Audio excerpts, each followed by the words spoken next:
Hi மகாஸ் கிச்சனுக்கு எல்லாரையும் welcome பண்ணுறேன். இன்றைக்கி நம்ம பார்க்க போகிற வீடியோ என்ன அப்படின்னா, ஒரு 2 வடை வந்து வீட்டில் போட்டது மீதம் இருக்குது. இதை வச்சு நம்ம இன்றைக்கி மோர் குழம்பு எப்படி பண்ணுறது அப்படின்னு பார்க்க போகிறோம். ஸோ இந்த மோர் குழம்பு சாதத்தோடு சாப்பிடும்போது சூப்பராக இருக்கும். தேவையான பொருள் 2லேருந்து 3 வடை. உங்களுக்கு வேணும்னா கொஞ்சம் கூட வடை சேர்த்துக்கலாம். அரைக்கிறதுக்கு தேவையானது பச்சை மிளகாய் 3, சின்ன வெங்காயம் ஒரு 5 பீஸு, அதோட ஒரு டேபிள் ஸ்பூன் வந்து ஜீரகம், தேங்காய், அது போக தாளிக்கிறதுக்கு கடுகு, உளுத்தம்பருப்பு, வெங்காயம், பெருங்காய பவுடர், கருவேப்பிலை, தென் ஊற வச்சு அரைக்கிறதுக்கு துவரம்பருப்பு, கடலைப்பருப்பு, ஒரு டீஸ்பூன் வந்து ரைஸ் அரிசி எடுத்திருக்கேன். தாளிக்கிறதுக்கு தேவையான அளவு எண்ணெய், தேவையான அளவு உப்பு, ஒரு கப்பு வந்து நல்ல கெட்டியான தயிர் எடுத்திருக்கேன். அது போக மஞ்சள் பொடி கொஞ்சம் ஆட் பண்ணுறதுக்கு எடுத்திருக்கேன். வாங்க எப்படி செய்யலான்னு வீடியோக்குள்ளே போகலாம். நான் கடலைப்பருப்பு, துவரம்பருப்பு, அரிசி ஒரு டீஸ்பூன் சொன்னேன் இல்லையா, அதை நல்லா தண்ணியில் ஊற வச்சுக்கணும். அப்புறம் இப்போ தேங்காய், சின்ன வெங்காயம், பச்சை மிளகாய், ஜீரகம், இதை 4ஐயும் நல்லா பேஸ்ட் மாதிரி மிக்சியில் போட்டு அரைச்சிக்க போகிறோம். இப்போ ஸ்டவ்வை ஆன் பண்ணிவிட்டு வடைச்ச இதில் வந்து மண்சட்டி தான் வச்சுருக்கேன். மண்சட்டியில் மோர் குழம்பு பண்ணும்போது நல்லாயிருக்கும். இப்போ ஆயில் வந்து ஒரு 2 டேபிள் ஸ்பூன் ஆயில் விட்டுக்கோங்க. இந்த 2 டேபிள் ஸ்பூன் ஆயில் நல்லா காஞ்சதுக்கப்புறம் இதில் நம்ம கடுகு, உளுத்தம்பருப்பு 2ம் சேர்த்துறோம். கடுகு, உளுத்தம்பருப்பு நல்லா பொரிஞ்சதுக்கப்புறம் நம்ம என்ன பண்ணணும் அப்படின்னா, கருவேப்பிலை, தாளிக்கிறதுக்கு கருவேப்பிலை எடுத்து வச்சுருக்கோம் இல்லையா, அது சின்ன வெங்காயம் வந்து கட் பண்ணி வச்சுருக்கோம். ஸோ சின்ன வெங்காயம் கட் பண்ணது, கடுகு எல்லாத்தையும் சேர்த்து நம்ம இப்போ வறுத்துக்க போகிறோம்.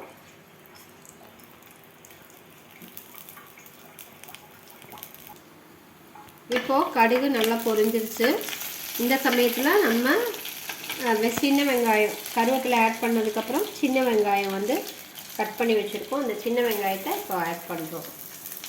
சின்ன வெங்காயத்தை ஆட் பண்ணிவிட்டு அதுவும் நல்லா வதங்கணும். நல்லா வதங்கிட்டோடு, ஏன்னா சின்ன வெங்காயத்தில் அந்த ஸ்மெல்லு நல்லா வந்தால் தான் நமக்கு மோர் குழம்புக்கு டேஸ்ட் நல்லாயிருக்கும். இது நீங்கள் வந்து பூசணிக்காய், வெள்ளை பூசணிக்காய் யூஸ் பண்ணியும் நம்ம வந்து மோர் குழம்பு பண்ணலாம். ரொம்ப டேஸ்ட்டாக இருக்கும். இப்போ பெருங்காய பவுடர் போட்டிருக்கேன். பெருங்காய பவுடர் போட்டுட்டு அதையும் நல்லா வதக்கி விட்டுக்கோங்க. வெள்ளை பூசணிக்காயில் நீங்கள் மோர் குழம்பு பண்ணிங்கன்னா டேஸ்ட்டாக இருக்கும். ஆனால் நான் இன்றைக்கி பண்ணுறது வந்து பருப்பு வடை, மீந்த இருந்த பருப்பு வடையில் பருப்பு வடை யூஸ் பண்ணியும் நீங்கள் பண்ணலாம். மோர் குழம்பு ரொம்ப நல்ல டேஸ்ட் இருக்கும். வெண்டைக்காயிலையும் மோர் குழம்பு பண்ணலாம். ஆனால் வெண்டைக்காயில் நீங்கள் வெங்காயம் இதெல்லாம் போட்டு நல்லா வதக்கிட்டு பண்ணணும். இப்போது நம்ம கடலைப்பருப்பு, துவரம்பருப்பு, அரிசி, அப்புறம் வந்து தேங்காய், மிளகாய், ஜீரகம் எல்லாம் எடுத்து நல்லா இப்படி பேஸ்ட் மாதிரி அரைச்சிக்கிட்டோம். இப்போது இந்த பேஸ்ட் மாதிரி அரைச்சதை எடுத்து இதில் நம்ம ஒரு வதக்கிறதுக்காக கொட்டிக்கிறோம். ஏன் அப்படின்னா கொஞ்சம் பச்சை வாசனை இருக்கும் இல்லைங்களா, அதில் ஊற வச்சு தானே அரைக்கிறோம் அந்த பருப்பெல்லாம். அதனால் நல்லா இப்படி வதக்கிக்கோங்க. நல்லா வதக்கிட்டு இந்த டைமில் நம்ம என்ன பண்ணணும் அப்படின்னா, மஞ்சள் பொடி ஒரு சிட்டிக்கு மஞ்சள் பொடி சேர்க்கணும். மஞ்சள் பொடி சேர்த்துட்டு மஞ்சள் பொடியும் போட்டு நல்லா வதக்கிக்கோங்க. வதக்கிட்டு இப்போ கொஞ்சம் கொஞ்சமாக தண்ணி விட்டுக்கணும். ஏன் அப்படின்னா பருப்பு நிறைய போட்டிருக்கோம் இல்லையா, அப்போ கெட்டித்தன்மைப்படும். அதனால் தண்ணி கொஞ்சம் கொஞ்சமாக விட்டுட்டீங்க அப்படின்னா தண்ணி நல்லா 4 பேர் சாப்பிட்டு ரெடி ஆகிடும். பாருங்கள், தண்ணி நல்லா விட்டுட்டு கலந்து விட்டுக்கோங்க. இன்னும் கொஞ்சம் தண்ணி விட்டுக்கோங்க, ஏன்னா கொதிக்க கொதிக்க கெட்டித்தன்மையாகும். அதனால் நல்லா தண்ணி விட்டுட்டு நீங்கள் யூஸ் பண்ணிக்கலாம். தண்ணி நல்லா கொதிக்கட்டும். கொதிக்கும்போது அப்புறம் நம்ம வடையை சேர்த்தணும். இப்போது நல்லா அது வந்து கலந்து விட்டாச்சு. இந்த டைமில் வந்து நம்ம உப்பும் சேர்த்திக்கலாம். உப்பு வந்து நம்ம தேவையான அளவு உப்பு சேர்த்திக்கணும். உப்பு சேர்த்திட்டு இப்போ இது நல்லா கொதிக்கிற டைமில் முதல்ல தயிர் விடாதீங்க. நல்லா கொதிக்கிற டைமில் அந்த பச்சை வாசனை போனதுக்கப்புறம் தான் நம்ம தயிர் விட போகிறோம். தயிர் அதுக்கப்புறம் நம்ம ஆட் பண்ணிக்கலாம். இப்போ பாருங்கள், குழம்பு நல்லா கொதிக்க ஆரம்பிச்சிருச்சு. வாசமே நல்லா வந்துருச்சு. இந்த டைமில் நான் 2 வடை சொன்னேன் இல்லையா, அதை பாருங்கள் இப்படி பீஸாக கட் பண்ணி வச்சுருக்கேன். ஏன் அப்படின்னா முழுசாக போட்டால் நல்லா இருக்காது அப்படின்னு. நீங்கள் முழுசாக வேணும்னா கூட நிறைய வடை இருக்கும்போது போட்டுக்கோங்க.